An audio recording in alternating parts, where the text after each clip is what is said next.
নমস্কার, শ্রী আম্মা ভগবান শরণম।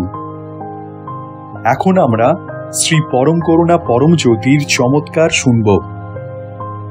আমি মুম্বাই থেকে মনোজ চেল্লাপান বলছি। কয়েক বছর আগে আমি কেরালে আমাদের আদি বাড়িতে ভ্রমণ করতে গিয়েছিলাম। যেদিন সকালে আমাদের মুম্বাই ফিরে আসার কথা ছিল, সেদিন আমার অস্বস্তি বোধ হচ্ছিল এবং মাথা ঘুরছিল। হজমের সমস্যা মনে করে কিছুক্ষণ বিশ্রাম নিয়ে আমি অ্যান্টাসিড এবং অন্য কিছু ঘরোয়া ওষুধ গ্রহণ করেছিলাম। 1 ঘন্টা পর যখন কিছুটা ভালো অনুভব হচ্ছিল, আমি আমাদের পৈতৃক মন্দিরে গিয়ে প্রদীপ জ্বালিয়ে মুম্বাইয়ে ট্রেন ধরার জন্য বাড়ি ফিরে আসি।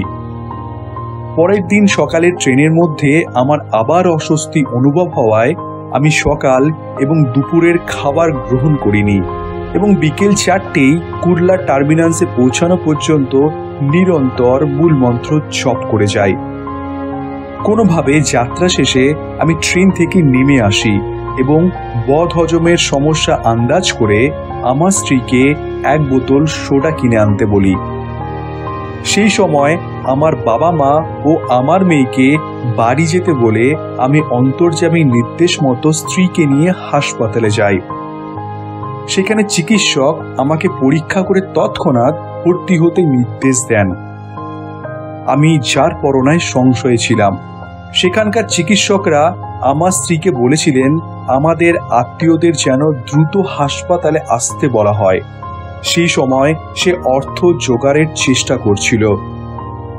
এই সময় আমাকে কিছু ইনজেকশন ও ওষুধ দেওয়া হয়েছিল এবং একজন প্রবীণ চিকিৎসক আমাকে বলেন আমার ব্যথার জায়গা পরীক্ষা করার সময় আমি যেন চোখ বন্ধ রাখি এবং না বলা পর্যন্ত তা না খুলি। আমি তাকে বলেছিলাম বুকের কাছে আমার বাঁ হাতে যন্ত্রণা হচ্ছে। তা শুনে তিনি বলেন চলো যন্ত্রণা সারিয়ে তুলি। কিছুক্ষণ পরেই একজন নার্স এসে আমাকে ইনজেকশন দেন। এরপরে চিকিৎসকের প্রশ্নের উত্তরে আমি জানাই যে যন্ত্রণা আর নেই। তিনি আমাকে বাড়ি যেতে বলেন, কিন্তু পর্যবেক্ষণে থাকতে বলেন। এরপর যখন আমি চোখ খুললাম, দেখতে পেলাম আমি অস্ত্রোপচার কক্ষে আছি। এরপর যখন আমাকে সেখান থেকে বের করে নিয়ে আসা হচ্ছিল, তখন আমি দেখলাম আমার বাবা মা এবং স্ত্রী কান্নাকাটি করছেন।